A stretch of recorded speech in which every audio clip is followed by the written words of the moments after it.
All right, we'll get started.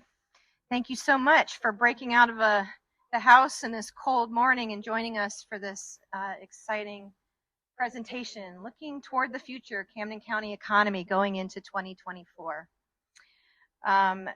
We are a small group of citizens who have put together this meeting today. Camden Roundtable, of course, is a citizens group to learn about shared issues and have facts presented in a forum where we can ask questions and even discuss that with each other after the fact. So, if anybody is interested in being part of the group, please see somebody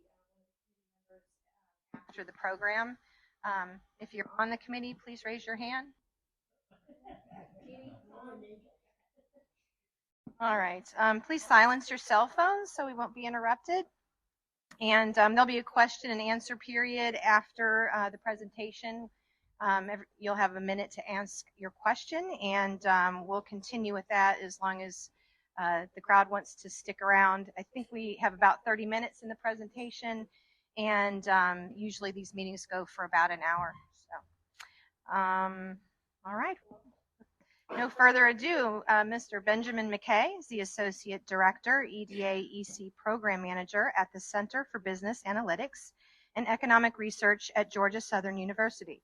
During his time at Georgia Southern, he has completed more than 130 applied research projects for clients across Georgia. These projects have included feasibility studies, economic impact analysis, tourism impact analysis, business and community surveys, and community planning reports. He earned his master's in business administration at Georgia Southern University and master's of public administration from Southern Illinois University, Carbondale. He currently lives in Statesboro with his wife, Britt, and their children, Eleanor, 14, and Carter, 11. Ben enjoys spending time with his family and friends, playing games of all types, watching football, and cooking barbecue. When the weather allows, he enjoys playing golf, hiking, and swimming. All right. Thank you so much for being here, Mr. McKay. Give him a round of applause.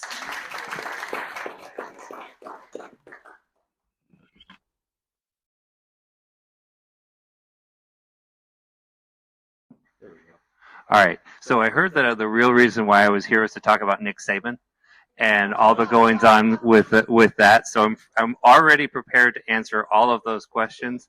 And then on the way down, I saw that Belichick is also stepping away from the Patriots. So if anybody wants to talk about that instead of what I'm about to talk to, I'm ready and prepared on that front as well. So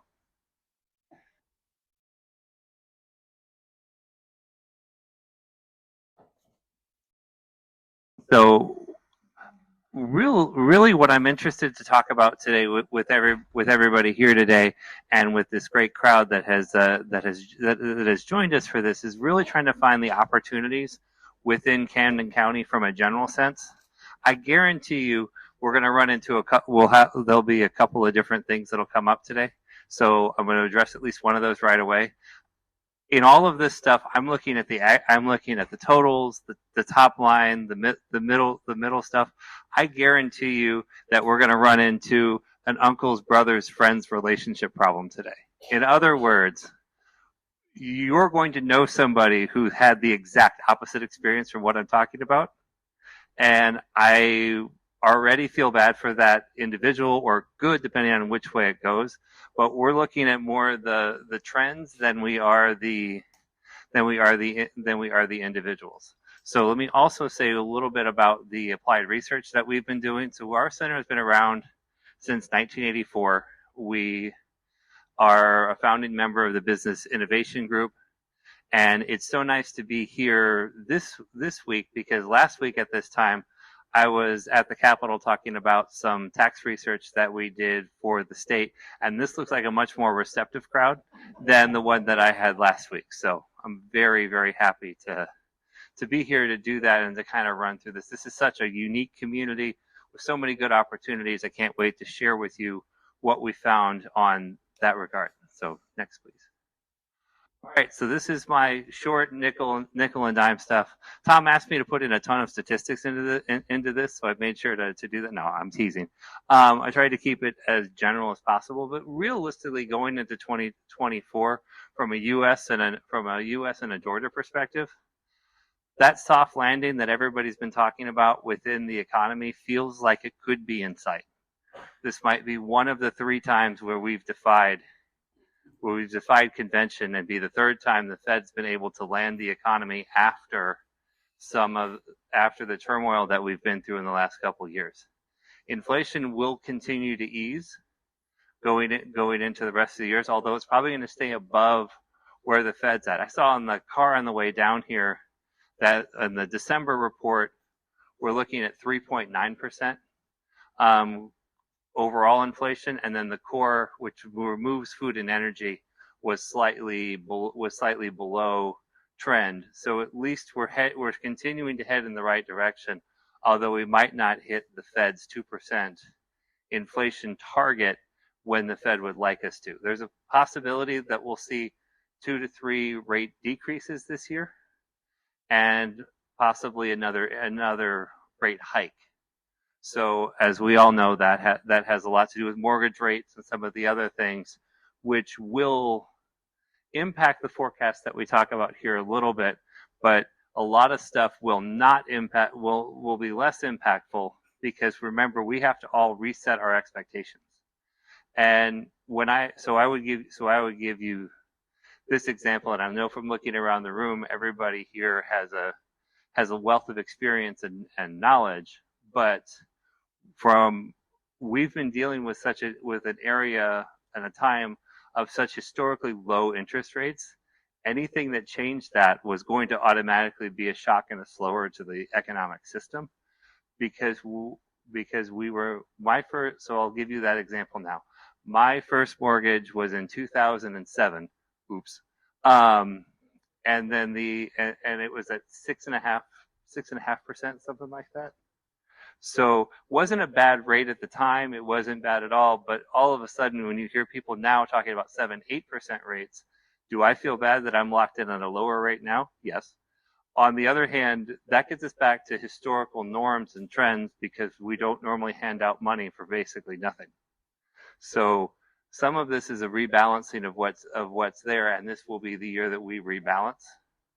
And then the other half of it is that towards the back half of the year, capital investment will slow. And when I say capital investment, what I'm really talking about are some of those new announcements for plants and things coming to the region, and some of the investments that companies will have already been made at the early part of this year. So that is really the part that I wanted to kind of harp on for the second, to just jump on that real quick. And then our local area is going to see faster job growth than what happens across the rest of the state. That's partially related to that large mega plant that's up in our neck of the woods with Hyundai, and some of those new companies joining there, because believe it or not, Camden is the second largest labor draw away from Camden County, and I'll get to that later on in the presentation, is the Savannah area. So you have people who are commuting from this community all the way up to Savannah, as well as those commuting to Jacksonville, as well as everything that's going on in this neck of the woods, with being part of the Jacksonville combined statistical area, with having the growth that you've had from housing and some of the other areas that we'll talk about. These are all possibilities going into the future. So we'll have a lot to look at within that. So if I'll go ahead and move on now. All right. So one of the things that we always like to do is start with gross regional product. So when we talk about gross regional product in this case, we're talking about the Camden economy is approximately a $2.2 billion economy in total. That's everything that's being spent. That's all of the business activity within that. When we talk about coastal Georgia, and this is imagine I-95 running all the way up to the South Carolina line. It's every county and community that touches the ocean. And then you get on I-16, a fantastic road if you ever get a chance. Just so much to see and be involved. I'm going to make little jokes throughout the presentation, mostly to keep you guys awake, because I know that it's called this is called the dismal science for a reason. So there will be more of those, and the more laughter I get, the more I will try not to make those, but you never know. But so at any rate, and that stretches up to Bullitt County essentially. So that stretches up to Statesboro, and kind of is an L. But that's a 39. So in that general area in 2022, you're looking at a $39 billion economy, and then for this area, you're looking at Jacksonville and the CMSA. And so what I mean by that is it's all the counties that feed into the Jacksonville area. So it's not just the core. It's not just the core of the city that you would be thinking about. It includes Camden. It includes shoot, I forgot all my city names now. Yeah, all of those. So it's that big area. Within that, I think it's like I want to say it's a 10 county area, but don't quote me on that. It's very if not, it's 10 or 12. But so at any rate, that's what we're looking at. So what did we see? Well, in 2019 we were chugging along. 2020 happened. You can see pretty much everything went thunk, and growth slowed, except for our friends in the Jacksonville area, who ended up seeing a slight amount of growth that year. And then we hit our sugar high period. So I don't know about everybody here. I love ice creams and cakes and all that kind of good stuff too. And you get that jitteriness that you get afterwards, or the one you have for drinking too much coffee on the way down to a presentation. But at any rate, that was what happened in 21. We bounced straight back up and took off from there. 22, we see some more stabilization within that. It's not that growth in and of itself slowed by as much as it might look. It's really that we started to find our normal standard equilibrium. So that's kind of where we ended up as normal growth cycles continue to take hold and get us out of this, hey, we can finally spend money again on stuff that we want to spend money on. Piece. So let's go to the next one. All right. So when we start looking at what's been going on in Camden, as with many military communities, employment jumps around and moves in its own way. So this is again top line employment for the area. So this is the stuff when you hear on the news the unemployment rate was I think what was it last 3.9%, something like that. This is from that survey, and you can see a steady increase of employment across the region. These employment increases are moving pretty good, and I have some numbers here on my phone that I'm going to now look at and make sure that I cover correctly. Yeah, you're looking at an average annual growth rate over this time period of 1.8%, which is not bad given everything that's happened within that time frame. So every year you can pretty much assume at this point that you're looking at a 1.5% to 2% growth with no change in the economy, which we know is not going to be the case in this part of the coastal region or in others. So let's go ahead and move to the next one. All right, so once we start looking, so then we looked at labor force. So what is the labor force? Is everybody who is currently either employed or looking for work. So if you've opted out of the labor force for one reason or another, you're still a valuable and important member of the community, but you don't count in this in this statistic. So realistically, another period of strong growth in this about 2%, which is about what we'd like to see for a region like this, where as you're growing the number of employed people, you're also growing the labor force at the same time. It's exactly what we want to see in this case. All right. So this is the one that everybody likes. This is the one that everybody can kind of remember from way back when or whatever. This is the unemployment rate, looking at 3.3% annual within Camden County in 22. that is well within the state norms.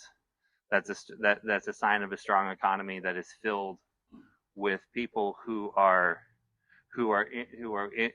in work and are able to go out and find new jobs, and it's a really strong figure. So when I started giving these in 08, 09, it was a very different story. So this is way more fun. But so at any rate, that's kind of where we are. Saw a spike in 2020, but nothing too far out of the norm. So let's go move on to the. All right, so that kind of covers my my heavy data slides, because I went ahead and used a little bit of a different method for this one, because I was trying to keep it a little bit more general. So as we look around the community and you start thinking about what's here, what I'd like to do is take a step back from the kind of the standard way we, as presenters and as the public in general, we look at this stuff. So we see. So what we typically see are the new shops going up on the side, the manufacturers, the new homes being built, and all that stuff is important. It's great. It's got all of those things that come with growth. But there's also another way to look at it, and that's to get down into the weeds a little bit and look at the economy from a more targeted perspective. So the way the economists and business folks and the government statistic agencies, they'll report stuff based on the NAICS codes, and those are the national. Well, anyway, they're basically what defines an industry. So you take like groupings of things and put them together into a group. So your manufacturers will include. So this would include in the manufacturing industry. That would include your everything from dog food manufacturers to food processing manufacturing to chemical manufacturing to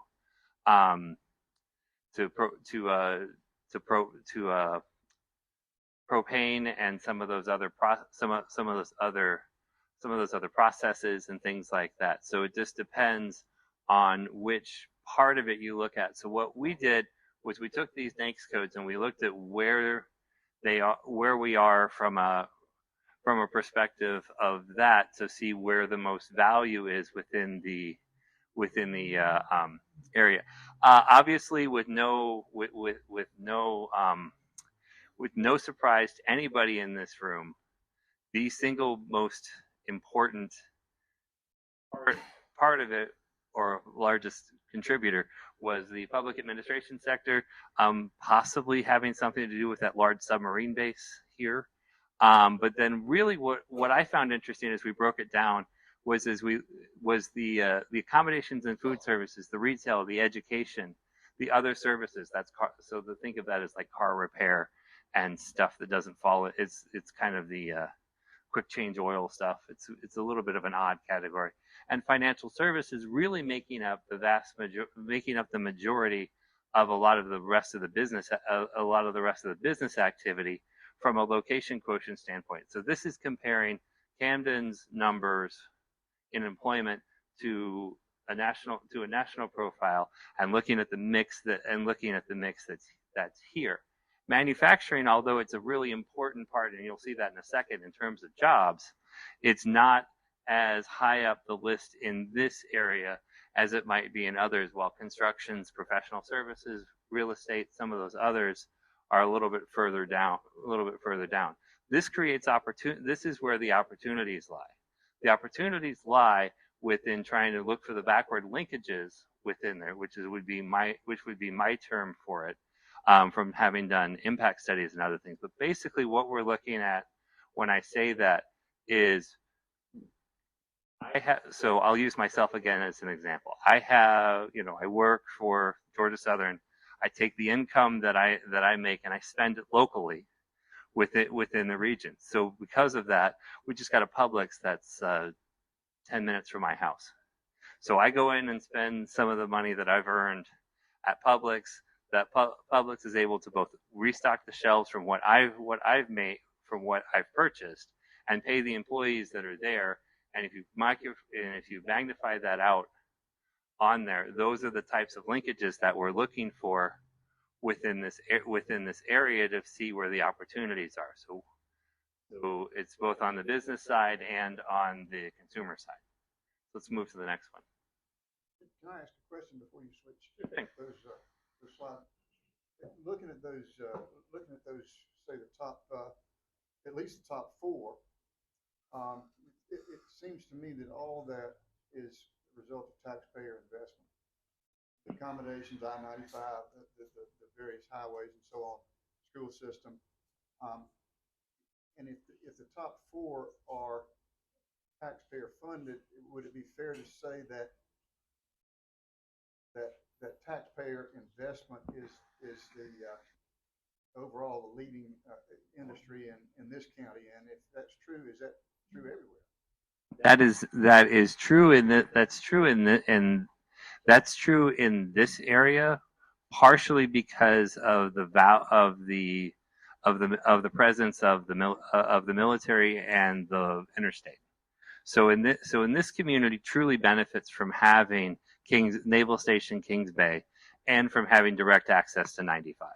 Those are assets that I have worked with communities in Central Georgia that would trade half of their population for access to these resources.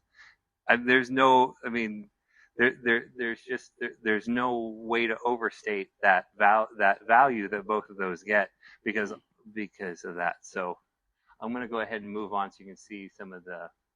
So I went ahead because I think it's also important. So those were looking at more of an esoteric statistic. This is employment. This is the kind of stuff that most of the time is fairly straightforward to kind of get a good sense of where we are with that. And from my experience working within this community, we've definitely know that retail is an area that everybody is interested in, concerned in. I've heard a sentiment that people are tired of driving to Jacksonville for a lot of different things. And so that's one area that we've always wanted to try and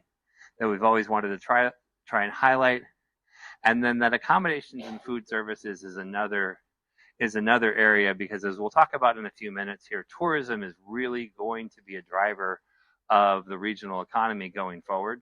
And it's something that this area has a different look and feel and value to it, to the visitor, than does, say, Brunswick, which is a little more built up, or Chatham County and that parts of Tybee Island, and working out that direction, or even as you go up the coast into Hilton Head. So what you get from a natural beauty standpoint, from a development standpoint, from a variety of different pieces is just different here than it is in other places, which could drive more of that activity. So let's go ahead and move on to the next one. All right, so here are the areas that I'm going to focus on. Tom was nice enough to share with me the presentation made by the Development Authority, so I kind of based a little bit of what I'm talking about off of what they talked about, and trying to build out some ideas of what we're looking for, where the opportunities lie within these other areas. So we'll start with tourism. We'll start with housing and tourism. I'll talk a little bit about the film industry and some of what to expect there. Community and workforce would be another one, and that will have, and then we'll end with the most popular topic, which is retail. So we'll go from there. Excuse me. Some of you came in late. In order to maintain a timeline, I've asked the audience to hold off on the question until the end. Just make a note of your question, please, but we'll continue on. Thank you. All right, so we'll go ahead and move forward there. So population-wise, we've seen strong top-line population growth within this area. Again, we're looking at over the last 10 years, it's been about 0.8%, which is a little bit below where the rest of the state's at, but it's still a more positive trend than not. Over the last couple of years, now we're getting into the 1.6, approaching 2% type of growth. And if all of the housing opportunities and the job opportunities that are within this community and in the Brunswick area continue to grow, I would expect that this number will just continue to increase, and will increase at a faster rate than it has for several years. Let's go ahead and move to the next one. Housing units wise, so that's so a unit of housing, just so we're clear on what I'm talking about here, is any housing that's out there whatsoever. So this includes owner-occupied, retail, rental units like apartments, condos, trailers. Throw it at me, it's included in this.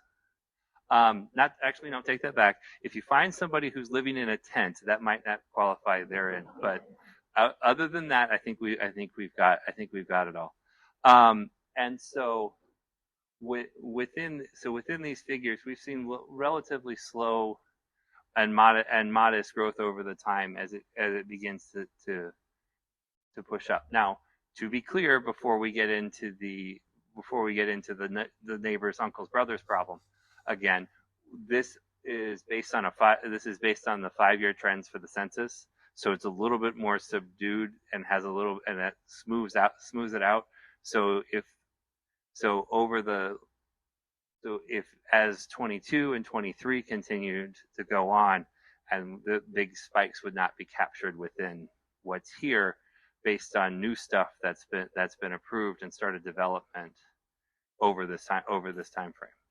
But generally speaking, my point in showing this is that there's a positive trend prior to any new developments taking place.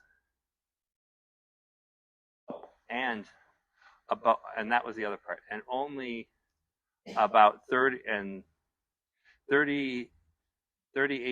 of those housing units were rental units. And in the greater Jacksonville area, you're looking at 34%.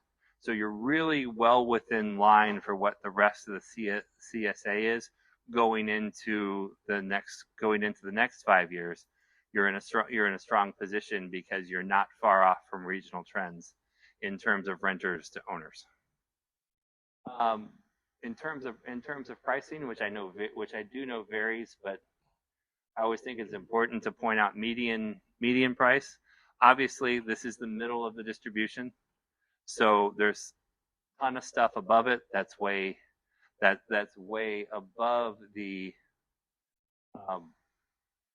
way above that $175,000 median price in 21, and there's also stuff that's below that. But in terms of how that works with our comparison areas, you're looking at about $230,000 in the greater Jacksonville area, and about $192,000 in the coastal area. So compared to those two, Camden prices tend to be, or at least over this time frame, tended to be below standard for both regions, making this community, for those moving into it, more affordable.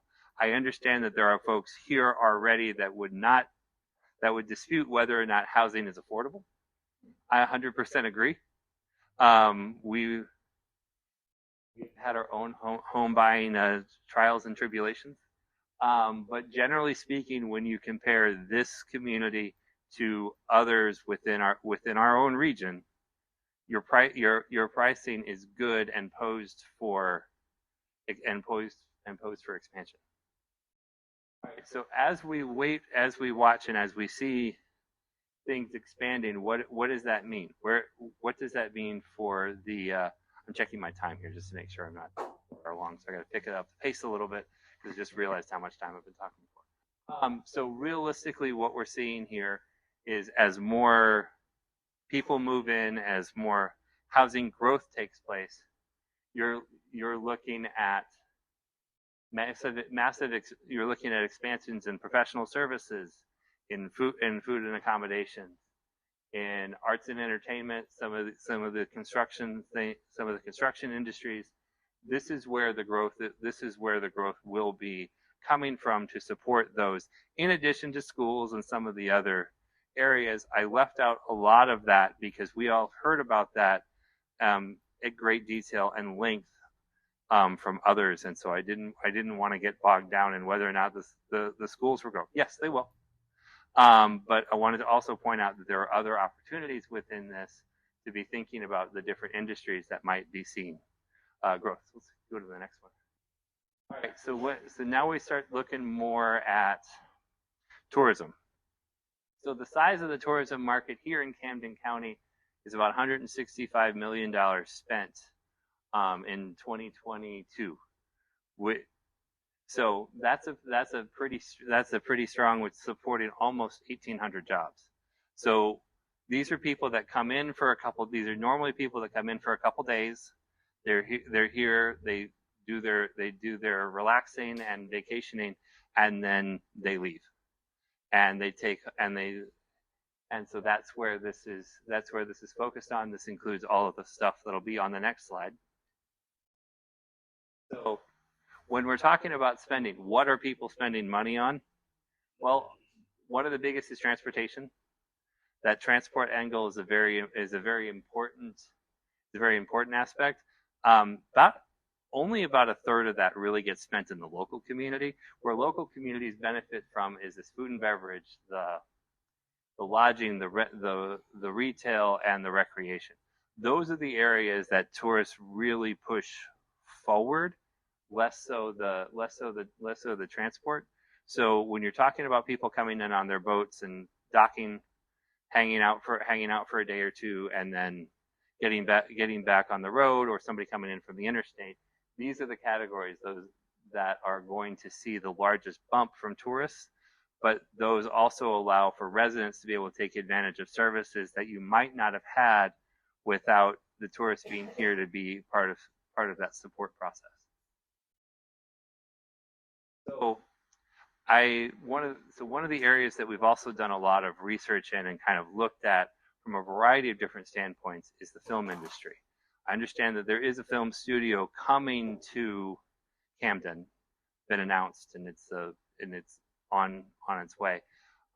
Yes, there are headwinds outside of this area with the tax credit, which I'd be happy to talk about later if anybody is truly interested in film tax credits.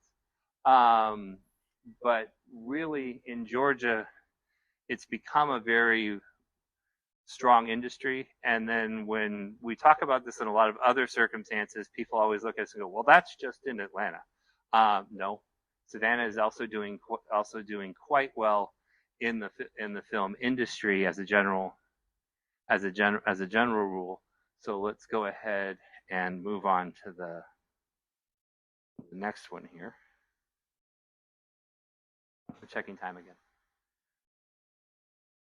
Okay. So what we have, so then as we're looking more at what the film industry has, so what I did was I went ahead and used Savannah as our base case to take a look at what Savannah is doing, because Savannah, I think we can all agree, is much more comparable to Camden than our other parts of Georgia or the state itself. So we wanted to get something that's a stronger comparison. There is already a film industry here, and I know that because I checked the NAICS codes within that and saw that there was film production and some of those other things are already in place. But I wanted to go to a more developed with studio type process to be able to do that.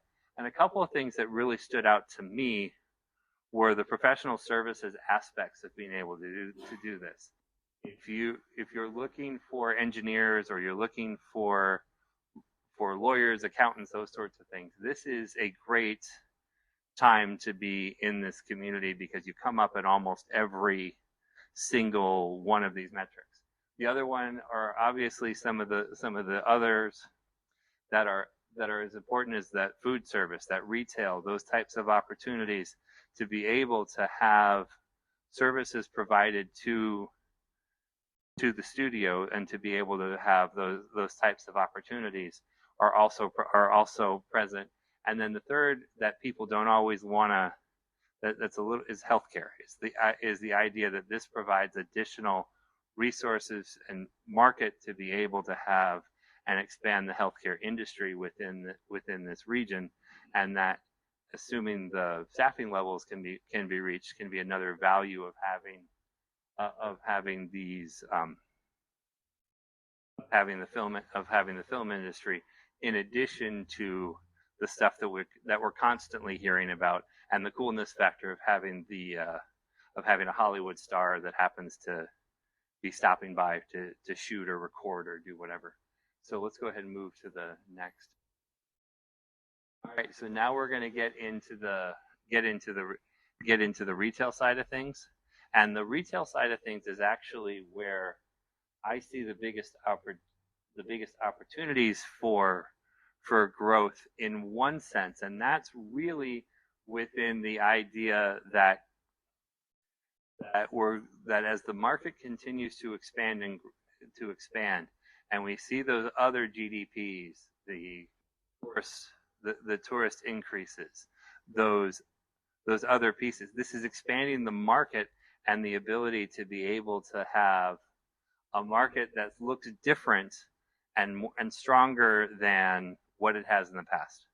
So right now we're seeing, and this is what we would typically see in a growth cycle, we're seeing a lot of smaller retail establishments joining the community. That was the small business owner who is chasing his or her dream to open up the coolest little shop downtown, the 2, 3, 4 franchise, the 2, 3, 4 franchise type operations. Those are what typically lead to seeing the Costco's, I know there's a Publix coming and some of those other things. Those are what get those companies a little bit more excited, because they start to see a larger retail market here, and they start to go, oh, this does stand different than the rest of the Jacksonville area. So let's go ahead and move to the next. So what of our current retail market is defined more by national trends? So as we think about the retail market, one of the biggest headwinds is Amazon, right? I order from Amazon. We did probably 2/3 of our Christmas shopping this year by click, done instead of going to an actual physical store. So that is a headwind for the area, but there are parts and pieces that are more driven by these national trends like that, or by supply demand factors. So as we look at that, stuff like furniture and gasoline and healthcare. So when we talk about healthcare in this circumstances, before I was talking about doctors' offices and services. This is CVS, Walgreens,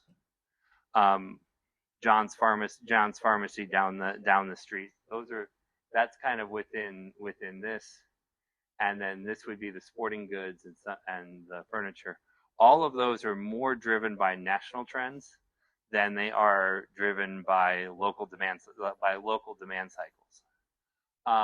When we look at what's available within the local demand cycle, this is where I get more excited, because then we start talking about things like, so this would be the Home Depots and the Lowe's of the world, the lumber yard down the road, and then the other one is the general merchandise, and that's where we start talking about the what I would sometimes refer to as the T word, so Target. Those are that's where this stuff would lie within those, and these are driven more by local factors, both in business attraction and in where they're getting their employees from. So these are areas where we'd start to expect to see more opportunities for growth and expansion. So let's move on. As we kind of continue to work down this path, there are also other occupations where we've seen massive growth within the region. So when we start talking about what's available to be hired locally right now today, these are the types of occupations that will be there, the salespeople, the administrative office, personal care, production operations. Those sorts of things are all, we all have a surplus of that within the local workforce. And when these jobs come up, there are typically more applicants for those jobs than there are not.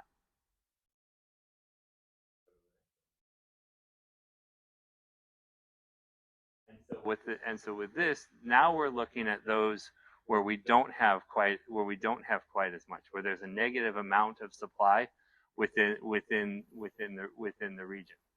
So when we start looking at computer occupations, math and other business engineering, these are all ones where we see where we need more of that within this region.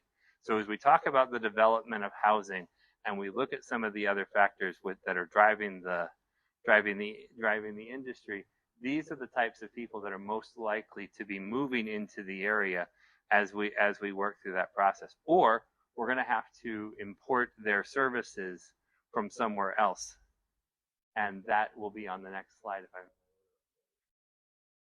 So when we start looking, and yes, it will. So when we start looking at where Camden residents are going, when they leave to go to work somewhere else, right? We're looking at 70% of the working age population stays local. If you're going to leave, you're going to go to most likely you're going to go to Jacksonville. So about 14% of the working population gets up in the morning and goes to work in Jacksonville. 6% goes up to the coastal region. That is mostly Savannah and Bryan County. So, and there's also some Glen mixed in there as well. But those are kind of the three big places where people are going. So you're going to Brunswick, you're going to Richmond Hill, or you're going to Savannah. And then the interesting part about this statistic is it blows out everywhere else in the country. So if your job is actually located in, say, Fulton County, but you're able to work from the house, sometimes that's also included in here for those who are willing to do extreme commutes and go places that I would not want to do. That's where we're talking about. So what are we talking about when workers are coming into the area? Well, a lot of times when we're talking about workers coming in, they're coming from these core counties. So Brunswick, Jacksonville, and then some of the smaller guys around us. So I won't belabor that too much, but that's what the second column is. So going forward, we really see tourism as being an area where there's going to be a lot of ability to expand. We're also seeing the housing market as being another bright spot for the community, with all the positives and negatives that'll come with additional housing developments. Small businesses will be a driver of what's going on, and I'm using that to be those firms that are under, say, 50 or 100 employees within that. So as some of the larger companies join the area, that's going to be great, but we're also going to see a lot more of the little mom and pop shops opening up, and then we'll have big retailers are coming. I can't tell you that it'll be this year. I can't tell you it'll be next year, but this area is going to continually become more and more attractive to large retailers. So I'll use my Game of Thrones reference now. Winter is coming, so they will eventually find this. In the film industry, despite some headwinds, is one of those areas where there are possibilities for additional growth within the area that's outside of that. So I'll stop here and thank you guys for your attention today, and let me know what questions you have now. I'm happy to go ahead and answer those. A reminder for those people that ask questions, Bill will give you the mic. It's very important that we record. You noted a near doubling of the professional services from like 600 to just over 1,000. Is there any kind of explanation behind that you saw? The reasoning behind that is just the shift. It's the shifting nature of the work being done here. So a lot of those firms are just expanding to be able to accommodate their additional needs, which is why there's such a high labor demand for those in that category. I looked at the slide. I looked at the slide concerning opportunities and growth. A lot of them seem to be low wage and low income jobs. Yet, when I look at the low unemployment, what's going to bring a retailer here or a large industry here with low unemployment and our job opportunities are low income? So what I left off of that is everything that happens in the middle. So I looked at the tails of the distribution. So what we are producing a lot of are low wage occupations. That's standard for a lot of military communities, and that's just the nature of how some of that works. What I left out was was some of the military contractors and some of those other things that make the area look more attractive. So when you go and you dig into the data on the back side, those are $100,000 plus jobs that we're trying to recruit, and with the being close to Jacksonville, being close to Brunswick, and having a real estate market that is very attractive and an attractive community, that makes this a more attractive place for professional services to be able to start thinking about, gee, I think I want to locate here, versus having to drive in from Jacksonville or telecommute or do some of the other things.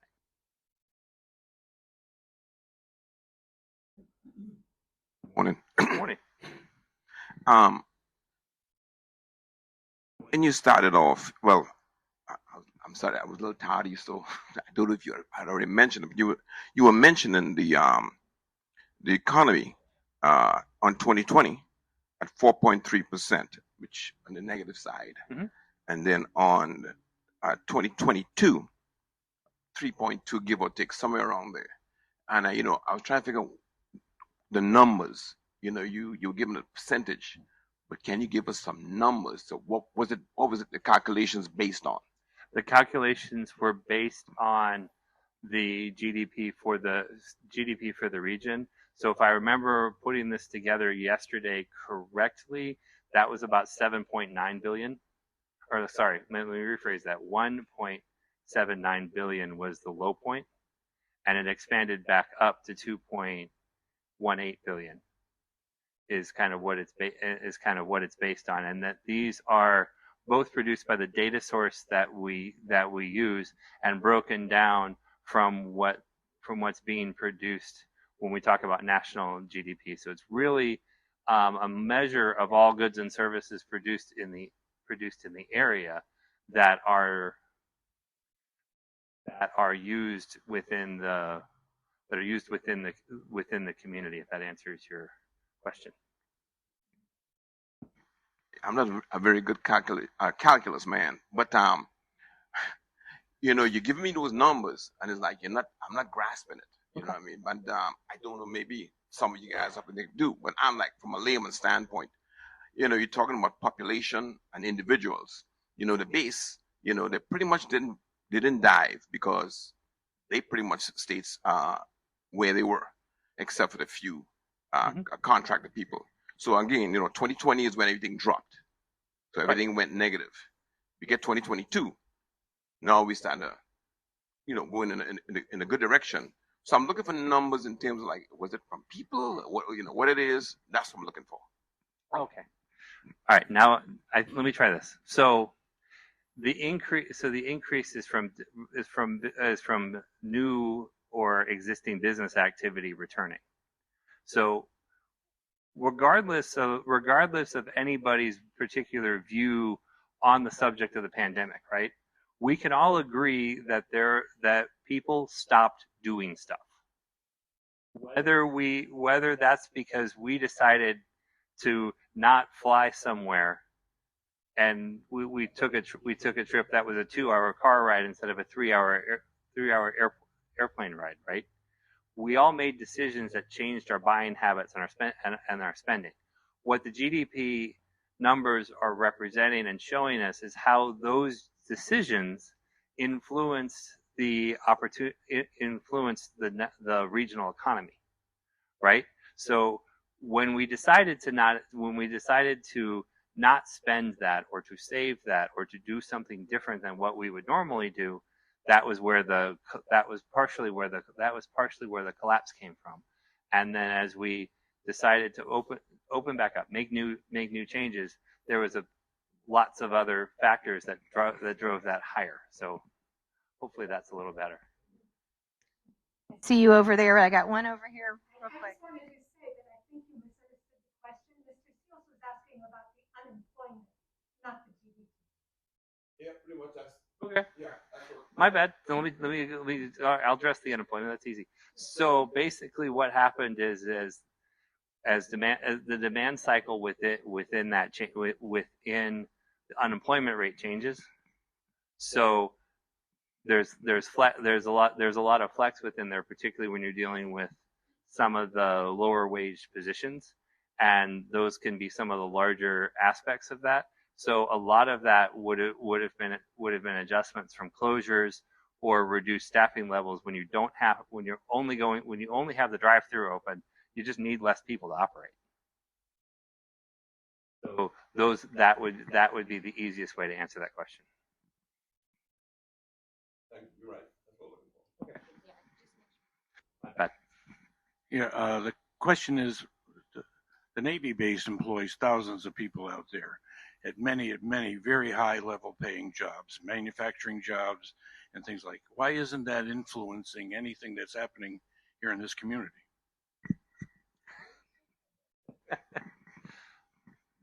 I would make the argument that it is influencing it. I didn't look solely at the Navy base in and of itself to be able to answer that question in a full and complete way. But from what I've looked at on previous studies, there is definitely an influence that base is having. And if anybody from the base is listening, I'd be happy to do an economic impact analysis. But at any rate, I've seen numbers here when doing comparisons that are amazing in terms of certain professional services within that. But I don't remember any of them off the top of my head.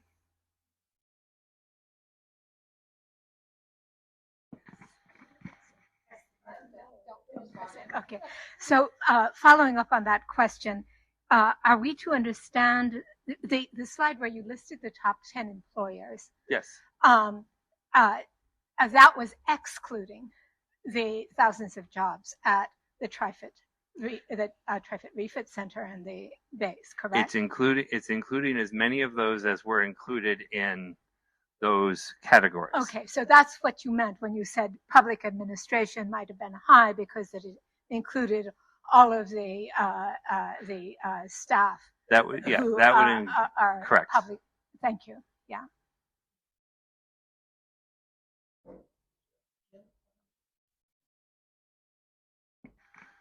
On the slide that talked about the supply deficit, can you pull that one back up?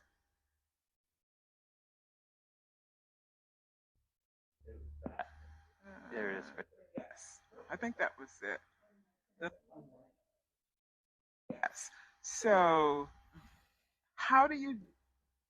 What's the basis for that data, and what would you suggest that we do as a community to address those deficits so we're not having to import folks that have those skills? Right. So there's a couple. So there are a couple different ways. So this is based on the national occupations data. And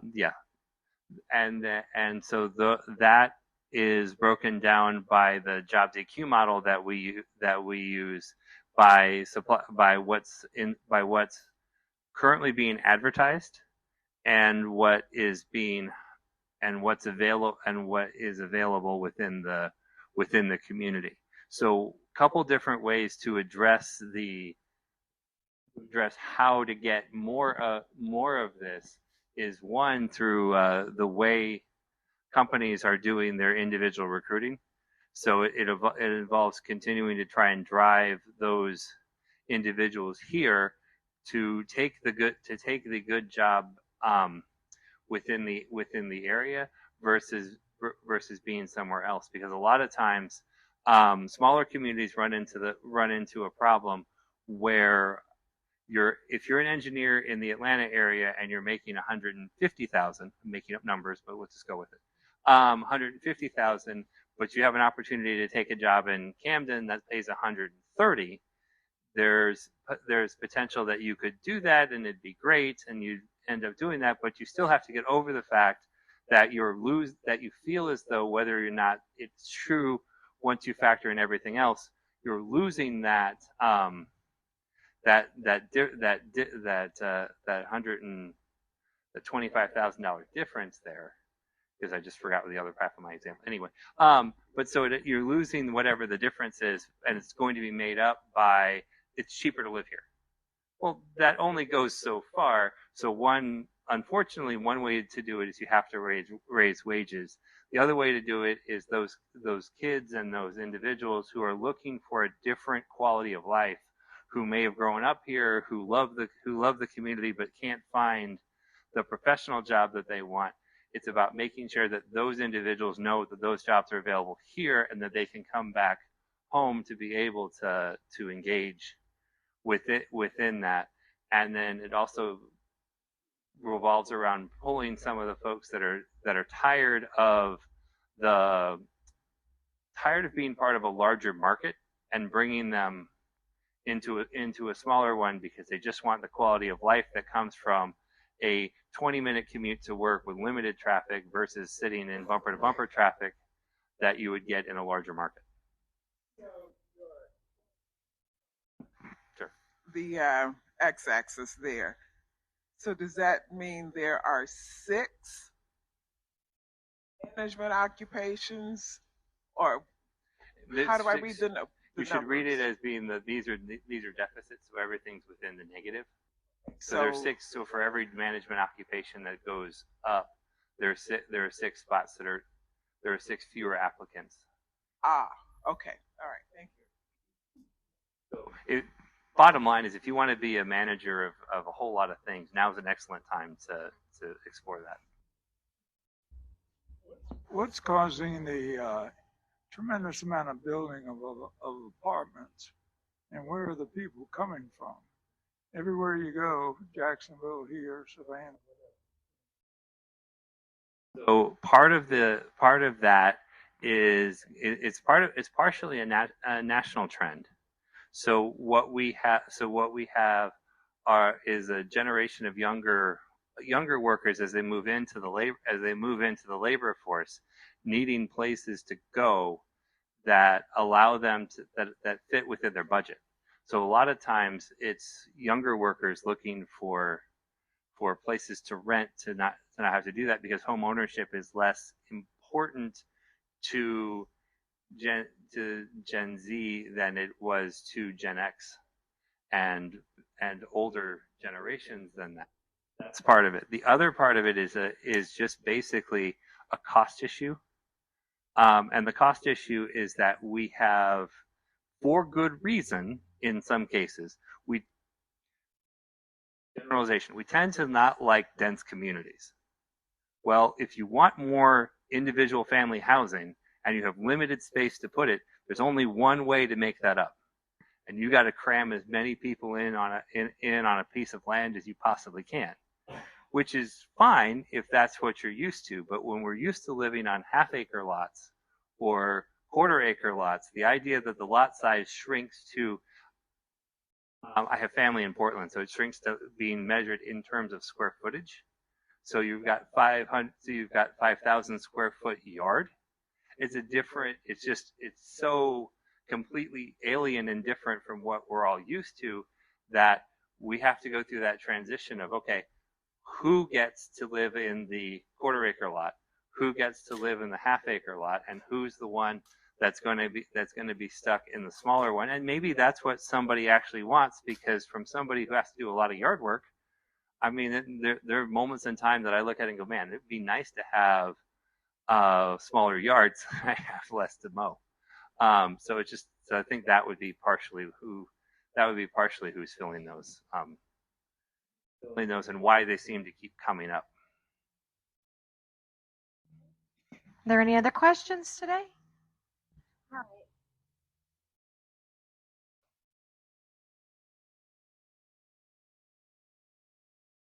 Have any information about the per capita income here in Camden County? I did, but I left it out because it was the per capita. Okay. That would not surprise me in the least.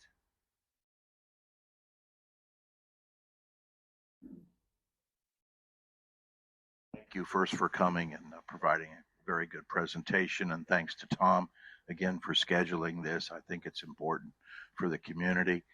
On the supply deficit, most of your figures are based off of 2022, and there are things in the pipeline now that will satisfy that supply deficit. You've got QTR and Plug Power up at the industrial park, along with two others. You've got AHL, S&G, and PEMB, and Pigmental Studios, all providing those type of jobs that are in the deficit right now. The last estimate was over 500 jobs that fit that. So I think there's things in the pipeline that will address that deficit and move forward for the county.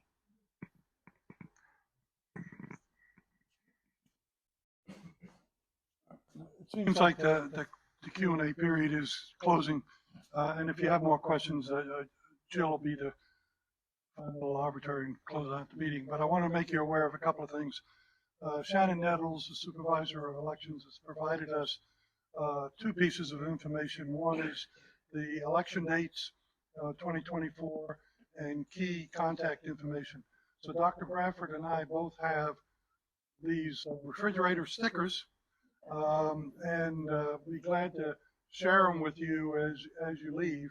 There's plenty for everybody. One per family, unless you got 6 refrigerators. And as I've talked to some of you, if any of you want to stick around and talk with our little team here about the future of the round table, we are struggling not only with the membership of our leadership crew, but also viable locations that meet needs of the community. Central locations, things that don't cost a lot of money. It seems like food is getting very expensive, so none of these things are beyond our grasp, but it requires a community participation. I can't reserve, or we can't reserve bogeys and have 10 people show up, as an example. Very costly. So enough said. I just want to make sure Shannon Nettles provided this. I'll give this to you on your way out. If you have more questions, I know that Ken has said he'd stick around for whatever other questions or one-on-one, and I leave it back to Jill. Thank you. All right, who's next?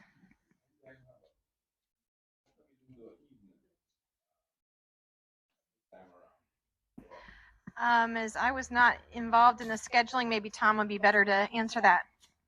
Yeah, 2 reasons. One, you can see we didn't fill up all the chairs, but also Mr. McKay is coming from Statesboro, and unless we wanted to pay for a motel room, I think it'd be less attractive for him to stick around for another few hours.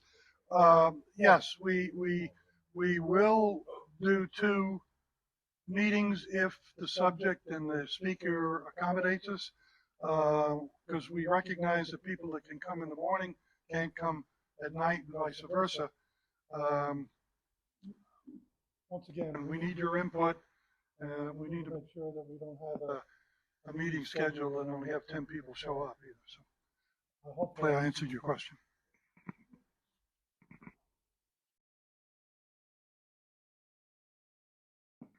Hi, is it possible to get a copy of this presentation? I suspect so. Tom, I believe, is going to have some comments in that regard. Okay, thanks. Both the presentation and the video recording, including your last question, will be available on the Camden Roundtable website. If you don't know, if you Google Camden Roundtable, you'll find the website. If not, give me stick around and I'll give you the website address. But not only this meeting, but past meetings over the last several months, the videos and the PowerPoints are all listed there. Thank you, Tom, and thank you for always keeping Camden Roundtable website and Facebook page updated. It's a critical link for us in the community and to get this nice audiences like this to come to our events. Questions today?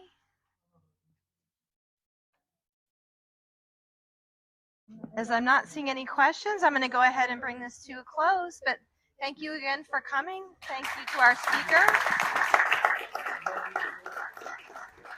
And stay tuned to our website for announcements on our next gathering. Thank you.